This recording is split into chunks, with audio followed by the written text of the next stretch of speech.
স্বাধীনতা যুদ্ধ যদি জামাত ইসলামের ছাত্র শিবির জন্ম নেওয়া শিবির যদি দায়ী হতে পারে গত 17 বছর, তাহলে 24-এর গণহত্যাকারী হিসেবে ফ্যাসিস্ট আওয়ামী লীগের সাথে 14 তলের শরিক যেই দলগুলো ছিল, ওই দলের ছাত্র যুব সহযোগী সংগঠনগুলো বাংলাদেশের রাজনীতি করার অধিকার রাখে না এবং রাজপথে তারা নামার সাহস কোত্থেকে পায়।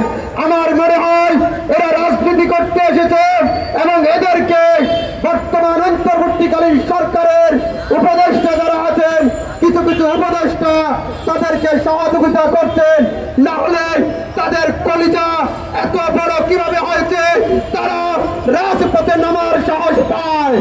যেখানে 85% মানুষ তাদের বিরুদ্ধে অবস্থান করছে, সেখানে তারা সাহস কোত্থেকে পায়। আমি বিশ্বাস করি 5 তারিখের পরে এই আওয়ামী ফ্যাসিবাদীর দোসরদের কিছু কিছু রাজনৈতিক দল, কিছু কিছু উপদেষ্টা আশ্রয় প্রশ্রয় দিয়ে আগামী দিনের জন্য লালন পালন করছেন। এদেরকে যদি এখনই প্রতিহত না করা হয়, তাহলে বাংলাদেশের রাজনীতির জন্য ভয়ঙ্কর এক রূপ ধারণ করবে। সাথীয় বন্ধুগণ, ইতিমধ্যে আপনারা জেনেছেন আসিয়াকে হত্যা করা হয়েছে দর্শন করে। এই আসিয়া হত্যার সাথে, এই দর্শনের সাথে এই শাহবাগী প্রস্টিটিউটর লাঠি জড়িত আছে।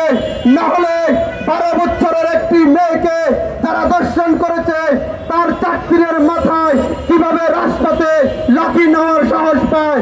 তার মানে বোঝা যাচ্ছে বাংলাদেশকে অস্থিতিশীল পরিস্থিতি করার জন্য এই আসিয়াকে দর্শন করেছে। আর আসিয়ার দর্শনের ইন্ধনদাতা হচ্ছে সেই ভারতে বসে থাকা ফ্যাসিস্ট শেখ হাসিনা আর তার মেশিন গান লাকি আক্তার, তার স্টার্নিং গণজাগরণ মঞ্চের সেই সময়ের কুখ্যাত ইমরানি সরকার। এদেরকে যদি আগামী 24 ঘন্টার ভিতরে গ্রেফতার না করা হয়, আসিয়ার দর্শনকারীদেরকে যদি এই প্রেস ক্লাবের মাটিতে, হয়তো শহীদ মিনারের সামনে যদি প্রকাশ্যে দিবালোকে তাদেরকে পাথর নিক্ষেপ করে জনগণ মারবে। সরকারকে বলতে চাই, দর্শনকারী যেহেতু নিজেই স্বীকার করেছে, তাহলে আর বিচার কিসের 180 দিন, কিসের 90 দিন? বিচার হবে 9 ঘন্টা, বিচার হবে 9 ঘন্টা। কিসের বিচার? আমার বোন মারা গেছে, আর আমরা বিচার চাই না। আমাদের বিচার জনগণ করবে, ওদের বিচার আমাদের হাতে তুলে দেন, আমরা বিচার করব। কারণ আমার বোন মূল্য কেন, প্রশাসন আর জবাব চাই না, জবাব চাই সেই দর্শনকারীকে আমাদের হাতে তুলে দিন, আমরা বিচার করব। জনগণ বিচার করবে। জনগণ যেহেতু ক্ষমতার দায়িত্ব নিয়েছে, জনগণ যেহেতু 17 বছরের ফ্যাসিস্টকে বিদায় করেছে, জনগণ এটিও করতে পারবে। সাথীয় বন্ধুগণ, পরিশেষে এতটুকু বলি, এই সমস্ত ঘটনার সাথে সরকারের কিছু কিছু উপদেষ্টার ইন্ধন রয়েছে এবং আগামী 24 ঘন্টার ভিতরে আসিয়া দর্শনকারী হত্যাকারীদের বাংলার মাটিতে বিচার না করা হলে প্রধান উপদেষ্টার পদত্যাগের দাবিতে, স্বরাষ্ট্র উপদেষ্টার পদত্যাগের দাবিতে প্রয়োজনে বিপ্লবী ছাত্র জনতা, এই জনতার অধিকার পার্টি থেকে শুরু করে সমস্ত রিক্সা শ্রমিক যারা যুদ্ধ করে সংগ্রাম করে 5 আগস্টের গণঅভ্যুত্থান ঘটিয়েছে, প্রয়োজনে আরো একটি গণ অভ্যুত্থান হবে আসিয়ার দর্শনকারীদের বিচারের দাবিতে।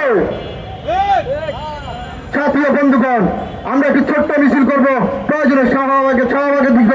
আসিয়া হত্যার বিচার চাই, বলুন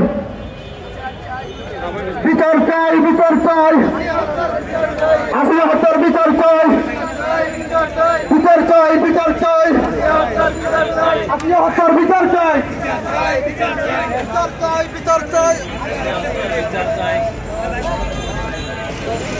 বিচার চাই, বিচার চাই, আসিয়া হত্যার বিচার চাই, বিচার চাই, বিচার চাই, আসিয়া হত্যার বিচার চাই।